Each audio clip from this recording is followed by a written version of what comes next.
Mesdames et messieurs, bonsoir et merci de nous choisir pour vous informer. Bienvenue à ce 20h sur la chaîne Au cœur de l'Afrique. Voici le sommaire de cette édition. La campagne électorale se poursuit au Burkina Faso et les candidats dévoilent leur projet de société. Que proposent-ils dans l'axe santé? La réponse à découvrir dans ce journal. Journée électorale aux États-Unis. Les Américains sont appelés aux urnes pour départager Donald Trump et Joe Biden, deux hommes que tout oppose, deux visions différentes de l'Amérique et du monde. De quel côté se penchera la balance? La réponse avec les électeurs américains. Et puis l'armée française annonce avoir dirigé une opération militaire au Mali dans la zone dite des trois frontières où se rencontrent le Mali, le Niger et le Burkina Faso. Ces camps djihadistes ont été tués selon Florence Parly, la ministre française des Armées. Voilà pour le sommaire. Une fois encore, bonsoir et bienvenue au journal sur LCA. Mais tout d'abord, avant de développer tous ces titres, les obsèques de Charles Bila Kaboré. Pour commencer, le père du président du Faso a été inhumé à Turé dans son village natal. Décédé le 27 octobre dernier dans sa 90e année, Charles Bila Kaboré repose désormais dans le cimetière familial de Turé, le village qu'il a vu naître. C'est une foule nombreuse venue d'horizons divers qui a accompagné l'illustre disparu dans sa dernière demeure. Le Premier ministre, des présidents d'institutions, des membres du gouvernement, des parents, des membres des communautés religieuses et coutumières, des ambassadeurs résidant dans notre pays, des collègues, des amis et de nombreuses personnalités de marque au Burkina Faso et d'ailleurs ont fait le déplacement de Turé pour exprimer leur compassion et leur solidarité à la famille Kaboré lors de la messe dite pour le repos de son âme dans la chapelle Notre-Dame de Lourdes de Turé. De nombreux témoignages ont été donnés sur la vie de Charles Bila Kaboré, grand patriote et grand serviteur de l'État, avant d'être conduit à sa dernière demeure. Charles Bila Kaboré, dignitaire de la Grande Croix de l'Ordre national, la plus haute distinction honorifique du Burkina Faso, a reçu les honneurs de la République. En Côte d'Ivoire, le président Alassane Ouattara a été élu pour un troisième mandat, controversé avec 94,27% des suffrages. La commission électorale indépendante a annoncé les résultats provisoires ce lundi, une élection non reconnue par l'opposition menée par Pascal Affi-N'Guessan et Henri Konan Bédié. L'opposition a d'ailleurs mis sur pied un conseil national de transition conduit par l'ancien président Bédié. La manœuvre de l'opposition est qualifiée par le pouvoir d'acte d'attentat et de complot contre l'autorité de l'État et l'intégrité du territoire national. Ce mardi, les domiciles de plusieurs opposants ont été encerclés par la police. État de siège également au domicile d'Henri Konan Bédié, bien avant la tenue d'une conférence de presse à son domicile. Les candidats à l'élection présidentielle du 22 novembre au Burkina Faso rivalisent de propositions pour améliorer la santé des Burkinabés, la construction de centres de santé, le recrutement de personnel soignant, la promotion et la prévention sont autant d'idées contenues dans les projets de société des différents candidats à la présidentielle. Je vous propose cette lecture croisée du volet santé dans les projets de société des candidats avec Achille Ouedraogo et Yolande Zumbara.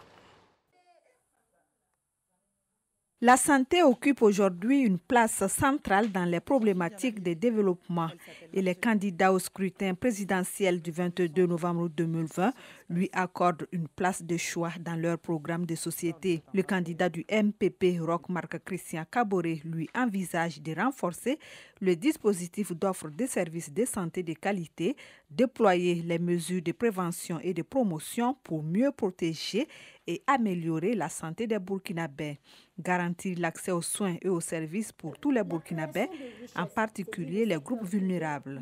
Quant à la représentante de la jeune féminine à cette élection, Monique Yelikam du MRB, elle compte bâtir des hôpitaux de proximité sur tous les territoires, des hôpitaux de référence à Bobo Dioulasso et à Ouagadougou. Elle veut offrir aussi une rémunération décente au corps médical, des formations de qualité à ces derniers. La création d'une agence pour le contrôle alimentaire est également dans son programme de société en matière de santé. Zéphirin Diabré de l'UPC lui veut réduire d'au moins 3/4 entre 2020 et 2025 le taux de mortalité maternelle qui était de 330 pour 100 000 naissances vivantes en 2015. Stopper la propagation du VIH-Sida et maîtriser le paludisme et autres maladies d'ici à 2025.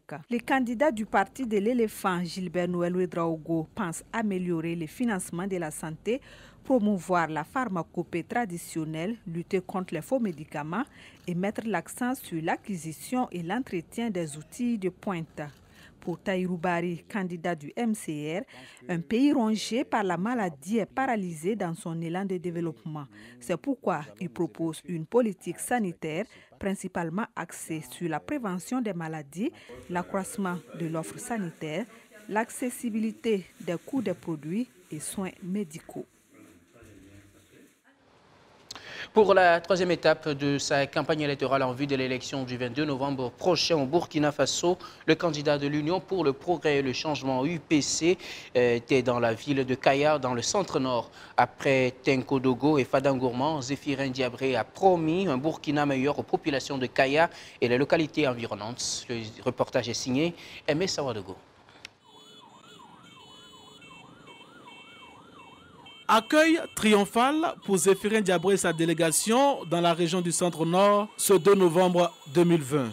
Après une parade dans la ville de Kaya, les Lionceaux, Lyon et Lyon ont pris d'assaut le stade régional du Centre-Nord pour écouter le message de leur parti, l'UPC, et aussi exposer leurs préoccupations. Manque d'emploi pour la jeunesse, manque de soutien aux femmes pour leurs principales activités sont entre autres les préoccupations évoquées. Mais la véritable d'entre elles reste l'insécurité qui a fait des centaines de morts et plusieurs milliers de déplacés dans cette région. Une fois à Kossiam, Zéphirin Diabré, président de l'UPC, promet de rétablir la tranquillité car pour lui, la priorité des priorités reste la sécurité. Nous savons ce qu'il y a comme souffrance ici.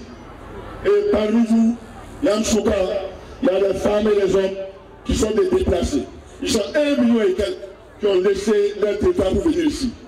Je veux prendre l'engagement devant vous tous ici que la priorité des priorités de mon gouvernement sera de faire en sorte qu'ils puissent repartir chez eux, s'installer chez eux, s'occuper de leurs activités et développer leurs régions. Ensemble, sauvons le Faso, c'est sous ce slogan que le parti du Lion bat sa campagne. Pour y parvenir, l'UPC estime avoir besoin de la participation de tous. Ainsi, plusieurs actions seront entreprises dans le sens de la véritable réconciliation nationale dès sa prise de pouvoir. Mon programme est clair. Première urgence, la lutte contre le terrorisme. Deuxièmement, notre pays est divisé. Les anciens présidents sont dehors. Entre nous, c'est la guerre, comme la guerre civile. Nous devons nous réconcilier. Si je suis élu, je mettrai en place un gouvernement de réconciliation nationale. Et dans ce gouvernement-là, même les MPP, je vais les amener. C'est le but qu'il avait. L'UPC appelle donc ses militants à voter utile, à corriger l'erreur de 2015 en votant le parti du Lion à la présidentielle et aux législatives. Dans la région du Centre-Nord, le parti du Lion a placé plus d'une dizaine de candidats aux législatives, repartis dans les 3 provinces que sont le Sanamatenga, le Namentenga et le BAM. Le parti du Lion se réjouit de la forte mobilisation de ses militants de la région du Centre-Nord, une mobilisation qui les conduira à une victoire éclatante. Depuis le démarrage de la campagne électorale, la ville de Ouagadougou est parée d'affiches, de posters des différents candidats. Murs, poteaux électriques, arbres sont pris d'assaut par les différents partis politiques et leurs partisans. L'on se demande si toutes ces affiches sont en conformité avec la loi.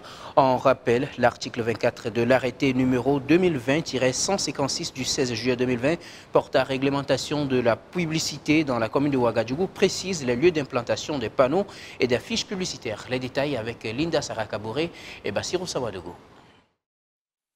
Ici, c'est le mur de l'aéroport de Ouagadougou, tout comme ses poteaux électriques. Il est paré d'affiches à l'effigie des différents candidats aux élections du 22 novembre.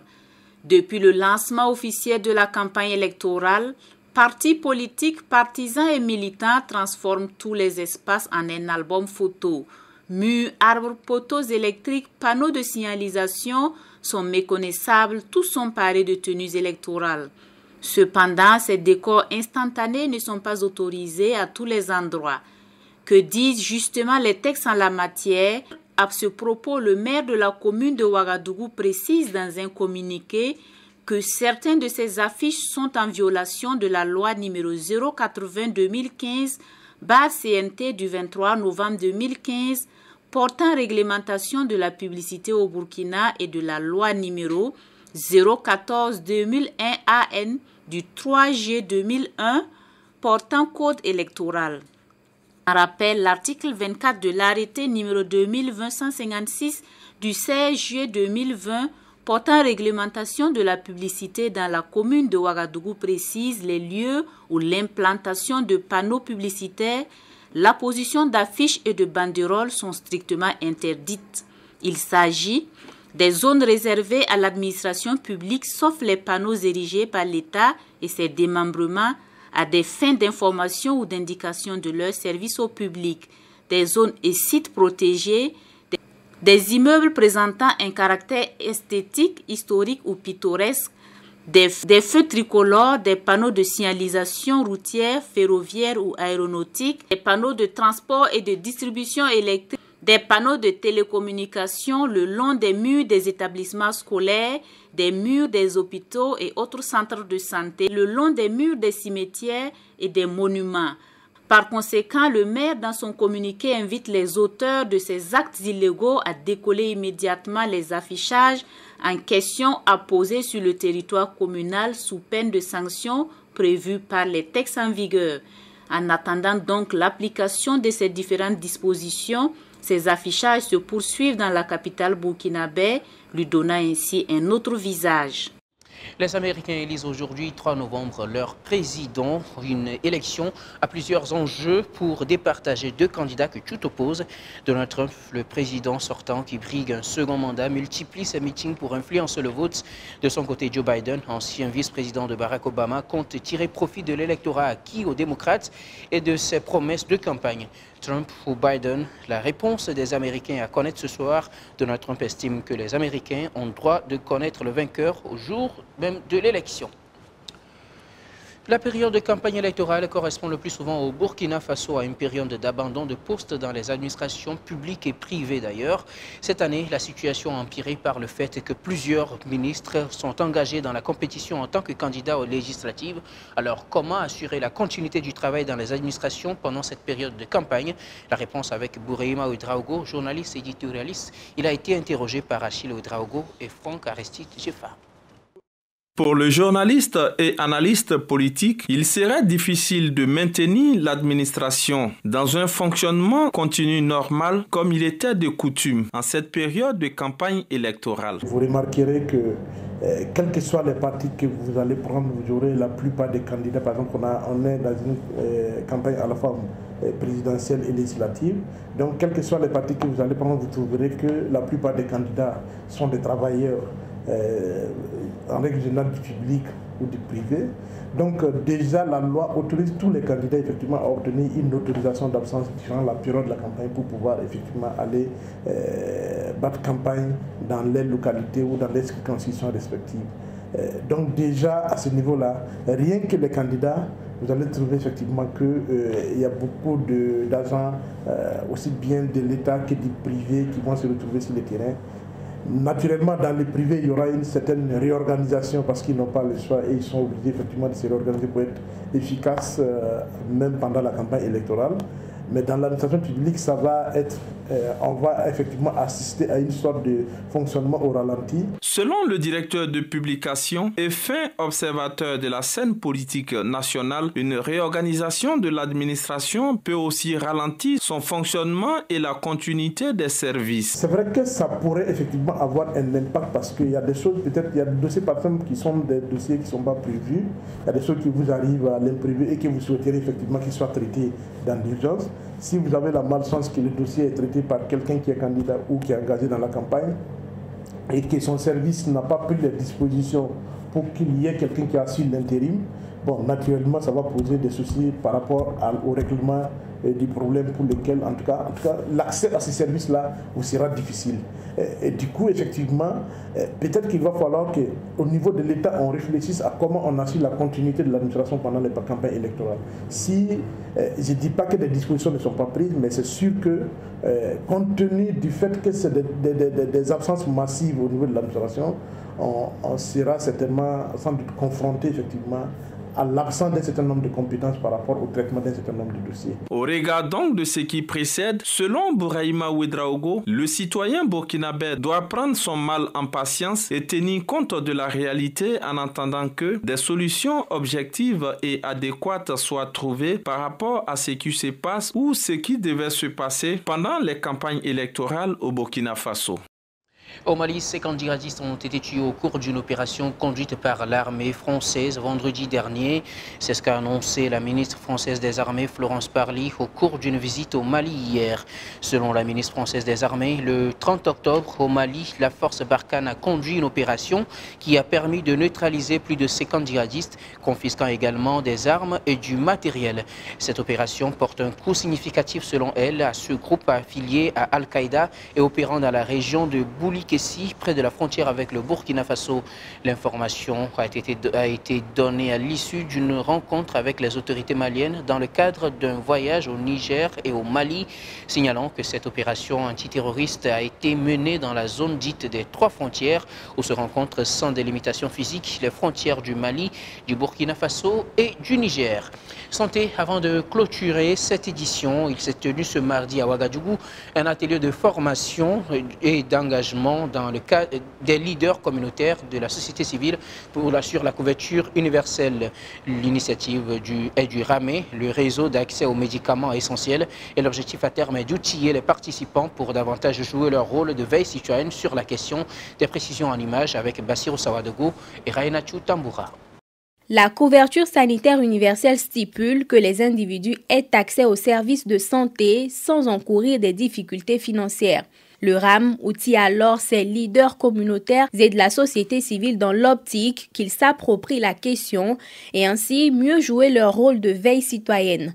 Amidou Ouedraogo, directeur exécutif national du RAM. Parce que vous savez que la question de la couverture santé universelle est une problématique qui a été donc annoncée et engagée par l'Organisation mondiale de la santé depuis un certain temps. Et cette couverture santé universelle repose sur un certain nombre de principes. L'un des premiers principes de la couverture santé universelle est que l'argent, c'est-à-dire que les questions de finances ne soient pas un handicap pour accéder à un centre de santé. Ça, c'est très important. C'est-à-dire qu'on devrait avoir une contribution de telle sorte que chacun de nous, que tu sois pauvre ou du moins que tu sois de toutes les couches possibles, puisse avoir accès à des soins de santé sans barrière. Le deuxième principe de la couverture santé universelle est que nous devrons avoir des soins de santé de qualité.